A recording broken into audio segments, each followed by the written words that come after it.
Hello, guys.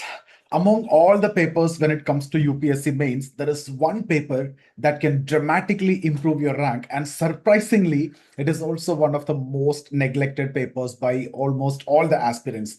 That is essay, right? Most students, if you see, they spend months for GS. In fact, entire preparation time you are, reading polity, economy, geography, history. So GS papers for prelims and mains, and you spend months for your optional also, and you spend unlimited time for your current affairs. But when it comes to your essay preparation, you simply assume that I'll manage it somehow because I have enough knowledge and I'll manage it somehow. Unfortunately, UPSC essay is never going to work like that. Every year, many good candidates, many good aspirants, I have seen they lose 20 mark, 30 marks, sometimes even 50 mark. I've seen very good candidates. They got even 60 marks, 70 mark, 80 marks also. Like this year, toppers, if you look at my toppers, out of which 2, 3 actually got 60 mark. Even I think Vikas also last year actually what pushed down his rank is essay paper. This year he got 27th rank. I think it's Vikas, or there are many from our students also. See, why it is actually happening is it's simply because you never learned how to think, when it comes to an essay, and how to write when it comes to an essay. You naturally believe or automatically believe that you have enough content, and with that I'll somehow manage. So what I'll be doing today is I want to discuss a complete framework that can help you to approach your essay topic confidently, especially when it comes to philosophical essays. And these days they're asking a lot of philosophical essays. I'll also look at sociological essays, so that you will be in a position to tackle that. See, I'm not looking at that pastel approach, chronological approach, which I have discussed multiple times before, right? Political, administrative, social, technological, economic, all these dimensions, or chronological approach. So these approaches, 10 different approaches I've already discussed. So if you are looking for that approaches, that video is separate, which I've done. Now that become cliche and everyone is following that, right? Especially pastel and chronological. There are sustainable development goal approach. So different approaches there and the evolution. But we are not going to look at that now. Let me share the screen, and then I'll discuss further so that you'll be able to relate it more.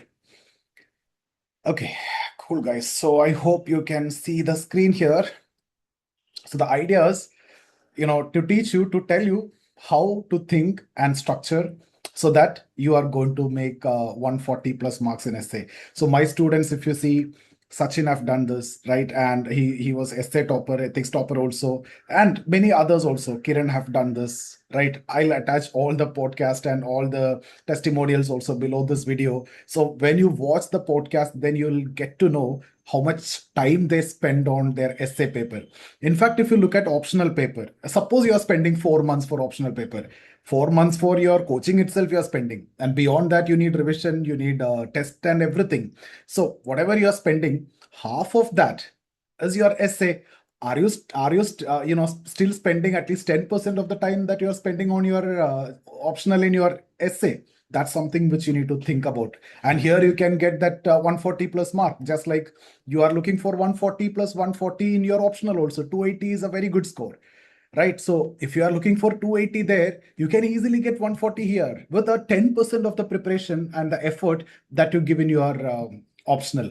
So that framework is what we are going to discuss. Okay, now let me tell you why essay is the rank decider. So when it comes to my mentees, first thing that I ask them to focus is on essay, and then optional, and then ethics. So these are the four. And then everything else, of course, we will make it correct, because if I need to write essay, you need to have a very good GS knowledge also. But these are the four we give extreme focus. We never ignore that at any point of time. We definitely need 140 in your optional 1, 140 in your optional 2, and 140 in your essay, and 120 in your ethics. This is the standard which has been set. Any 10 mark variation is acceptable, but beyond that is not at all acceptable. Okay, so that's the simple rule that we follow in our mentoring session also, and that's the priority that we have when it comes to these papers. And at most priority is given to actually essay. Okay, because it's very easy. You have two questions only, and we have choices also. So you have enough time to think, you have enough time to structure, you have enough time to write beautiful answers, right? So it's worth spending time on that. So if you see essay, let me talk in terms of numbers first. Let me make you understand if you are a beginner, and then comes to the actual scenario. So essay carries how much mark? 250 mark, right? So exactly the same mark is what you can get in GS1, GS2, GS3. Now think about this. GS3 getting 80 plus itself is considered as a good score. But I am talking about 140 plus in essay. Can you even imagine 120 plus in your GS3? Can you even imagine? Yes, there are exceptions. I last year Sachin have scored. Sachin, one of the GS topper, his score in. You look at his podcast, then he will tell you the reason also. He is someone who have written 5,000 answers, and still his score is around 80. Kiran, if you see, he improved.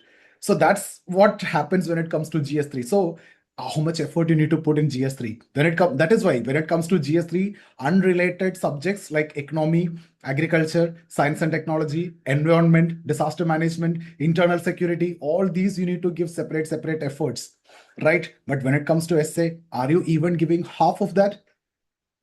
If you give half of that, you will easily get 120 plus in essay. If you give slightly more, you'll get 140 plus also. So when you talk about 140 plus in essay, that is actually normal. If I talk about 120 plus in GS3, that is a luxury. 120 you may get in paper 2, comparatively easy. 120 paper 1 also may be possible, but can you get 140 range? No. Is it possible in essay? Yes, very much possible. Right? Ethics, to an extent, sometimes you can get. I got 135 in ethics. Okay.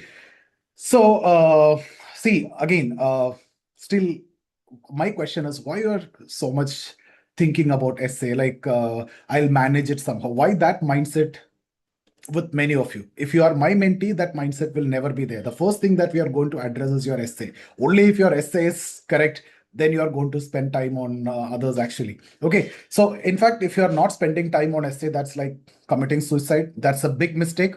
You may be feeling like confident that you are reading other subjects, covered areas, but coming into the rank list and getting that top rank, that first hundreds. Look at my toppers like Vikas 27. Look at Rohin 39. Look at Sachin 41st. Look at Kiran 53rd. Look at Nilesh Goyal 73. Look at Sonali Jha 89. Look at their essay. Look at their podcast. I'll attach below this. Look at their testimonial. Everyone is focusing on essay and everyone have good mark in essay. So that itself was telling you if you want to be in the top 100, the priority should be where the priority has to be on essay. And what you are doing, you are completely ignoring by thinking that let me complete the others. And that is not strategic planning. And that's not strategic thinking. And that's not the UPSC level thinking. That's a survival mindset. And survival mindset is not going to work out in this competition. You need to have that competition mindset. So then you need to look at where I can strategically get the advantage. If I have a strategic advantage in essay and ethics and your optional papers, I'll have to capitalize on that. And rest of it, I can, if your attitude is like GS1, GS2, GS3, I can somehow manage. It's just 15 marker and 20, 10 marker. I have studied enough for prelims. That attitude is better than thinking like essay, I will somehow manage. When it comes to you need to write 1200 words and 125 mark on each essay.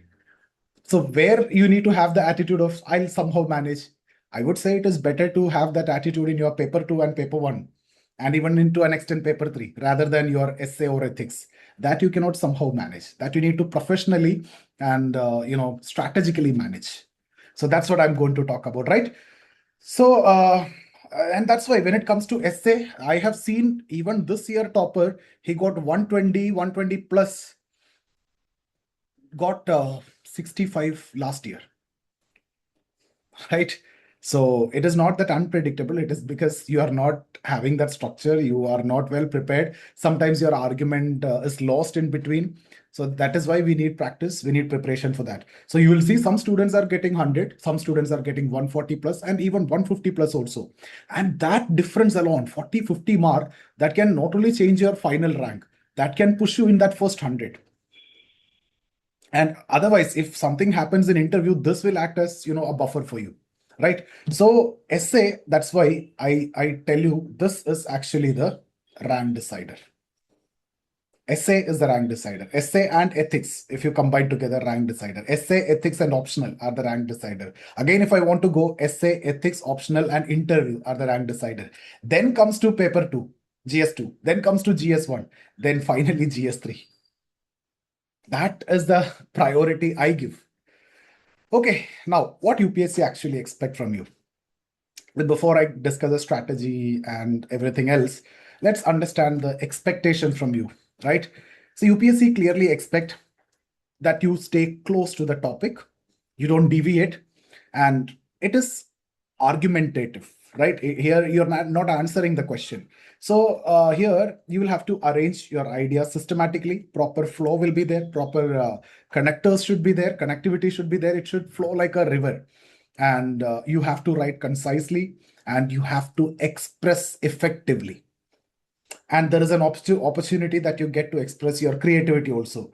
So see, UPSC will never say write maximum facts when it comes to essay. No one is looking at facts, right? UPSC will never say use maximum data. These are required to substantiate your point. They will never say show maximum knowledge when it comes to essay. UPSC want organized thinking. And if you are saying something, it should be substantiated also with examples. And that's how essay, that's how anything, not just essay. So essay is fundamentally, I would say, is a test of thinking. So what is essay? It's a test of your thinking. Now, if you understand this, then you are going to do well when it comes to essay. Now, what is the biggest myth when it comes to essay? See, many candidates just walk into the exam hall with a dangerous misconception. What they believe is, or what they think is, if everyone choose one topic, I should choose other topic. That's a wrong mindset. The correct approach should be, you are comfortable with one topic, right? If just because everyone else is choosing one topic, why you are going with the topic which you are not comfortable with? There is never you should do that. So choose the topic on which you write the best essay. Choose the topic where you are maximum comfortable with, not the most unique essay. Don't think that this one won't be selected by many, so I'll take this and then I suffer. Right? Rather than suffering, even if you're selecting the same topic, it's perfectly fine if you are very much comfortable with that and if you can write better answers with that. So it's not that you are going to select a unique essay. If you're not comfortable, don't do that. Only if you're comfortable, only if you know that this essay I can write the best, irrespective of everyone else is also doing it, doesn't matter. You just need to be the best, right? Don't select the one which is least popular also, or the unique one also. So the best essay is what you need to select. Best essay means the one which you can express the best, the one which you are most comfortable. Always remember, UPSC is going to evaluate quality, not the popularity. Whether that topic is popular or not, whether everyone have taken that or not, it doesn't matter. If you have that stuff, if you have that quality, if you have shown your thinking, then it is going to be rewarded. Okay, now let's try to understand the new trend in the essay. See, there is a shift from philosophy, from GS essays to philosophical essays these days, right? See, earlier, many essays were directly connected with GS topic like public-private partnerships and all. You used to get a lot of essays. You used to get education related, poverty related, climate change related, border management related. But if you are getting that, you are well prepared also, and these were straightforward also, nothing much to think in that because you already have enough and more content. But over the last few years, if you see, UPSC is increasingly moving towards philosophical essays. For example, wisdom finds truth, truth knows no color, values are not what humanity is but what humanity ought to be, the supreme art of war is to subdue the enemy without fighting, right? These essays, these are philosophical, and of course because of that it looks difficult also. But actually, I would consider, or I would say, these are opportunities for you, because UPSC is now not testing your memory. UPSC is now not going to test the facts that you collected. UPSC is not going to test your knowledge. UPSC is now going to test your thinking. So if you practiced how to think effectively, you're going to do well in these kind of essays, right? Now, let's start with this 90-minute rule. So, how much time you will get for each essay? If you have 180 minutes in total, if you need to write 2 essays, you'll be getting 90 minutes. Okay. See, many students waste time because they immediately start writing. That should not be the approach. You should not do that. The bigger mistake is that you see a topic, you start writing immediately. The better version, see, what I would say, what I tell my mentees, and what my mentees do is this, that I'm openly telling you. See, you'll take first 10 to 15 minutes. This is where you collect the points. You will do the brainstorming, and you will see what all dimensions, what all points I can bring in. You just scribble it down, right? And the 60 minutes you will be writing. Now 75 minutes are over, and then you will have 5 minutes is enough for a quick review before you conclude. So this is how it has to be. See, if you can stick to this, maybe 10-15 minutes, you can take it to 20 minutes also to collect maximum points. And then I need to, introduction and conclusion has to be, made here itself, not while writing the answer. Right? It could be a statement, it could be a quote, it could be whatever you might have already prepared. Depending upon the topic, you will do that.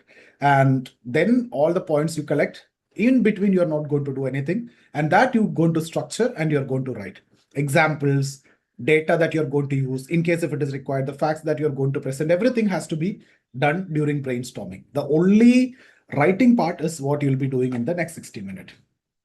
Okay, so time management won't be a problem if you can follow that.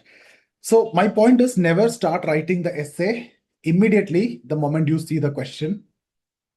Okay, so how you will be proceeding? You'll have to plan before writing. So you will select 2 topics from each of these, right?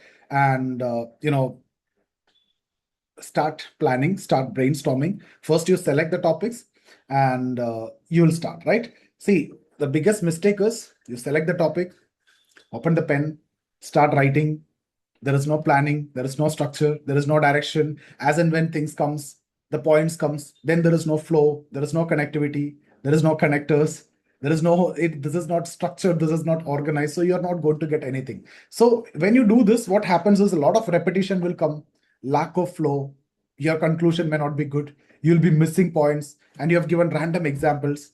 That is not the way essay should look like, right? Instead, once you select the topic, take a moment, think, plan, and execute. Execute means then write. So when I say brainstorming, what you will be doing that during that time? See, whenever you select one essay topic, you ask yourself, what all keywords I'll be using in this, right? What is the central message of this essay? And which examples that I'm going to give in this essay? And which historical incidents?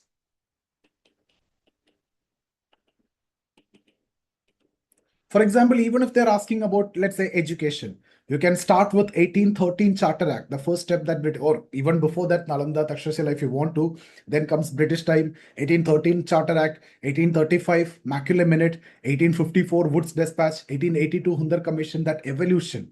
So these are historical incidents you can mention, right? That's what I mean by which historical incidents that I can mention, right? And then which current affair examples I can use in this. Right? And if this is a statement, think about the possibility that can I critically evaluate, or is there a possibility that I can oppose the given statement? That will be an excellent value addition if you can do.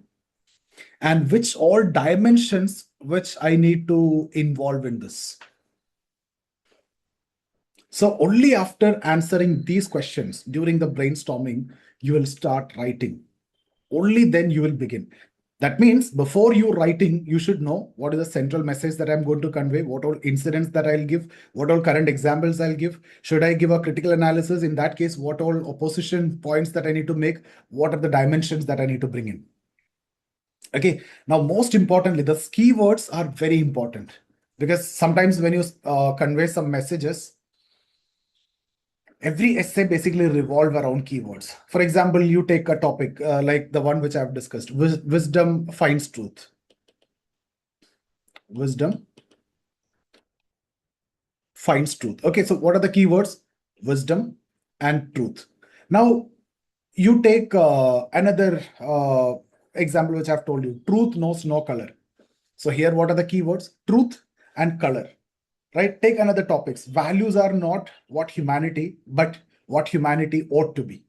So here, what are the keywords? Values and humanity. So your, essay should revolve around these keywords, which is given in the question if it is a statement, because we are focusing on philosophical themes, right?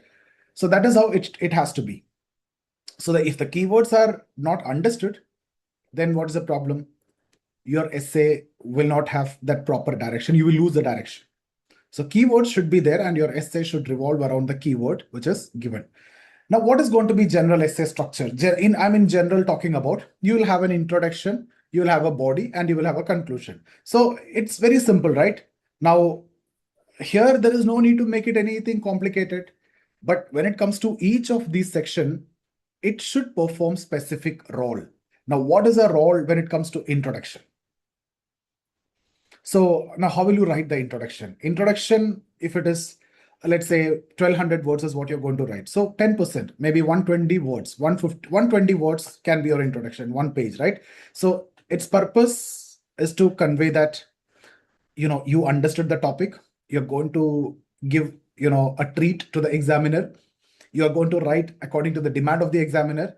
Of course, you are going to create the first impression through the introduction, right? So, and don't write too much in a flowery language to impress. The idea is not to impress. They will get automatically impressed if you have enough content. The idea is to introduce that topic. Okay, the idea is not to impress. Of course, the first impression matters, but if you introduce properly, that automatically create the first impression. So the three powerful approach, that's what I've given here. First one, anecdotal introduction. So you can start with a story. For example, Buddha's journey, Mahatma Gandhi's life, or with the freedom struggle, or any historical incident. So the stories will immediately engage the evaluator. So that is one way. And another method that you can start is a quotation-based introduction. So you can start with a relevant quote, right? But always remember, not remembering quotes is completely fine. It's actually not necessary. And for only essay purpose, you don't want to remember hundreds of quotes. There are some common quotes which you can remember. See, many successful candidates, many who have scored 130 plus, they have not used quotations or anything. So it's not mandatory. Just for that purpose, you don't want to remember hundreds of quotes. If you have, which is suitable to the context, it is well and good. Otherwise, just leave it. Not a big deal. Okay. The other method is direct explanation. Depending upon the demand of the question you understood, you can directly get into that topic. Simply explain the keywords which is given, and this is the safest method because you're directly jumping into the topic. And in fact, I have seen this is the most effective because you're not making it too much complicated with the storytelling or with quotes or anything. Okay, now let's look at the most important essay framework. See, whenever you are stuck in an essay, okay, what you can do is you can use a vertical expansion, you can use a horizontal expansion. So let me explain what is vertical expansion. See, when I talk about vertical expansion, that means it will move across levels. So starting with individual, and the next level, individuals form family, group of families, collectivity form society, or group families, family, group, society, and that forms nation. So you are talking about, the kind of vertical expansion here, and then at the international level. So this is what I mean by vertical level expansion. So let's take an essay. For example, values are not what humanity is, but what humanity ought to be. So you can apply vertical expansion here. Think about it, how you're going to apply vertical expansion. So when I talk about the individual level, what you can talk about is integrity and all those, right? And at the family level, you can talk about which value? Respect. You can talk at the family level. And at the societal level, I can talk about trust, another value. So just talk about different values at the different levels. And at the national level, nation level, I can talk about good governance, right? And at the global level, I can definitely talk about humanitarian values. So you see, suddenly the essay becomes so deep when you just vertically expand. So starting with individual, you talk about importance of integrity. And then the higher level, vertically, you're expanding. You talk about respect, you talk about the role of trust. All these are values, right? And humanity only, nothing more than that. So this is what I mean by vertical expansion. Now, what I mean by horizontal expansion. Vertical expansion, I've given the example. So values, across multiple levels. We discuss multiple levels is individual, society, like the family, society, nation, etc. Now comes your horizontal expansion. So here, diversify the perspective. So that is vertical expansion. Now, when it comes to horizontal expansion, you're going to diversify your perspectives. So in terms of history, in terms of society, in terms of politics, in terms of economy, or rather you will say your pastel approach, right? Political, administrative, societal, technological, economic, legal, or whatever dimensions possible. So here you are just diversifying your perspective at the history level, at the societal level, at the economic level. You bring in ethics also, you bring in governance, you bring in economy, you bring in environment, you bring in science and technology.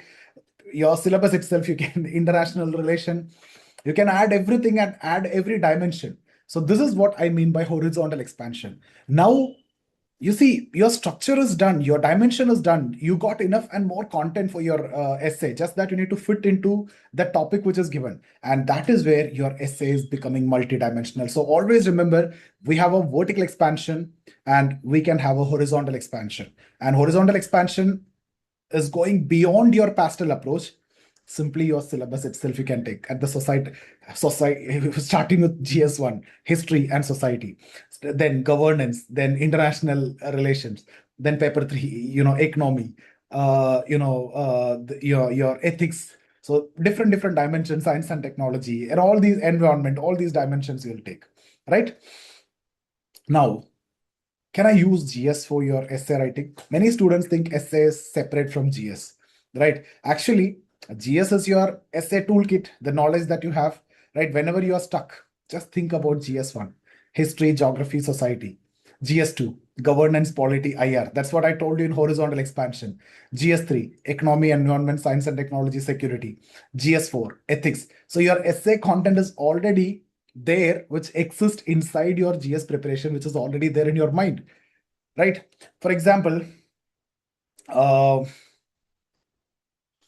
any topic, can you just divide into these dimensions? Majority of the topic you can do. So vertical expansion and horizontal expansion, you get enough content. Now, what is more important is when it comes to essay, you need examples. Examples are the soul of essay. So you can use examples from Buddha. You can use examples from Gandhi. Gandhi is a superb marketable item when it comes to Gandhi and women, right? I don't want to discuss about that too much. Women is marketable item anywhere, but Gandhi and women for UPSC especially. Freedom struggle, you can use example. Social reformers, you can use example. Chipko movement, vaccine diplomacy, RTI, e-governance, AI related ethics, climate action, international relations, right? Examples make your essay alive. That gives life to the essay, and that's the soul of the essay. Now, contradictions.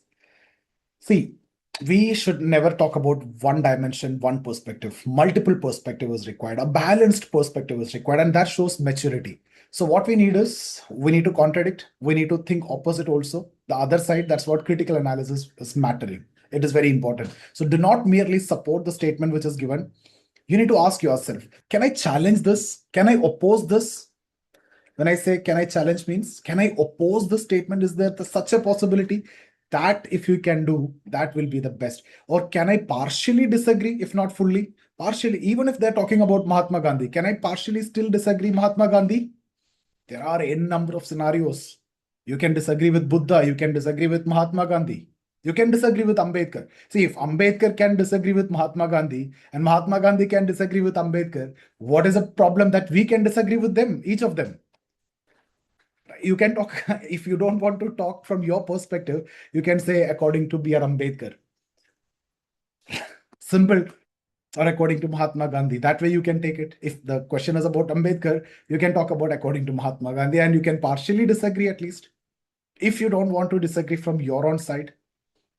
Cool. So you need to at least partially disagree, see that possibility, and what I mean to say is show other perspective, the other side of the coin, right?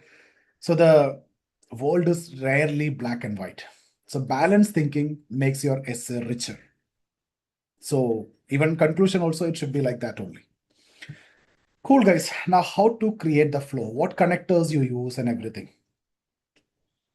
Every paragraph should be interconnected logically also. Many essays actually fail because they just become collection of disconnected paragraph, right? So when you write a good essay, there will be a flow like a river. So the last sentence of the introduction should naturally enter the body, is giving the hint to the body, and that should naturally come connected to the body, and the body should naturally move towards the conclusion, and every paragraph should also be aligned accordingly, connected to the next paragraph. So every paragraph should connect with next, introduction should connect with the body should connect with your conclusion. So that's how. So the evaluator actually, in fact, he should feel that I am reading one continuous argument. It's otherwise he feel like I'm reading separate notes, means that is not a good essay. It's an argument, right? So continuous argument. That's why flow is important. Even when you're using examples, that should have that flow. Now, how you're going to conclude? There are two ways. Of course, way forward, suggestions and all is there. Summarize simply, that is also one approach. Many students actually panic when you conclude. You don't want to. You can either simply summarize what you have written and you can conclude. You can integrate, you can inspire, can give way forward. Avoid introducing completely new arguments in the conclusion. That's something which you need to avoid. Instead, bring the essay all together in a summary. That's fine. Or end with way forward, optimism, positive note, or end with a vision, or you can end with a possibility also. Cool. So that's how you can conclude. We'll discuss more when it comes to more examples and when it comes to the actual session. So a complete essay formula, how it should be. First, you need to analyze the keywords in the question. So first, analysis of keyword and understanding the demand of the essay, because your essay is going to revolve around the keywords which is given in the question. And then what you do, you will be doing the brainstorming. And during this brainstorming, you fix your introduction, you fix your body, you fix your examples, you fix your current affairs, you fix everything that you're going to add, even the conclusion also. And then comes your strong introduction. Strong introduction, just not any introduction. Strong introduction. Okay. And then, very important, as I discussed, any topic, you have a possibility of vertical expansion. Any topic, you have a possibility of horizontal expansion. Any topic you take, horizontal expansion. Any topic, you have to give examples that we decide when we do the brainstorming, and we need to bring the counter argument, opposition. Partially, at least, you need to disagree, and we need to bring the balanced perspective. Even in conclusion also, it has to be balanced, right? And most importantly, what we need is the flow with proper connectors, paragraph to paragraph, introduction to body, body to conclusion. That structure, that flow should be like smooth flowing river. And a strong conclusion, just like a strong introduction. This is what I mean by 140 plus mark framework. Content wise, guys, you will have enough and more content. If you are someone who's going to write mains, I assume that you have the content. Content wise, you are everyone, first ranker, you are not in the list also, almost equal. Almost equal. Maybe here and there, small differences there, but that we can manage with the strategies and this way. So, what I want to tell finally is this. Essay is not just test of information. Essay is not just test of knowledge. Essay is actually a test of your thinking. So, to what extent you can think, how well you can think. A candidate who thinks better actually write better essays. So, the candidate who can connect ideas better, they score better. A candidate who can present good arguments in that flow, they do it better. And those candidates who learned how to expand his ideas vertically, as I told you, as I've demonstrated also, for example, that case, family, individual level, we talk about integrity. At family level, we talk respect. At societal level, we talk trust. At national level, we talk governance. At international level, we talk about humanitarian values. So vertical expansion and horizontal expansion, simply your pastoral approach or simply your syllabus expansion. That's what horizontal expansion. Think about GS1, GS2, GS3. Your essays done horizontally. And never feel lost in front when you get an essay. If we have this, then you will never feel actually lost. You have enough content already. You know how to write also. So strong introduction, strong body, vertical expansion, horizontal expansion, proper example, strong conclusion. So stop fearing these philosophical essays. Start enjoying them. That's what I want to tell you. Because see, one advantage that you're getting is UPSC is now not going to test your knowledge or your facts or your capacity to remember and all those. They're not asking whether you remember all these facts in the world. They are just asking whether you are someone who can think, right? And that's exactly what great essay writing is all about. So if you understood this, and if you can think also like this, and if you can understand this is what exactly UPSC is asking, at least when I'm telling you this much, otherwise, okay, you are misguided or you understood in a different way. That's okay. But when someone is telling you this is what is expected and this is something which can be done easily, why the hell you are putting all those efforts, get nothing? Right? So this is how you should be doing, guys. And I hope all of you will do well. See you in the next video. Thank you so much. If you are looking for any classes or mentorship or test series with us, get in touch with us. I see you there. Thank you.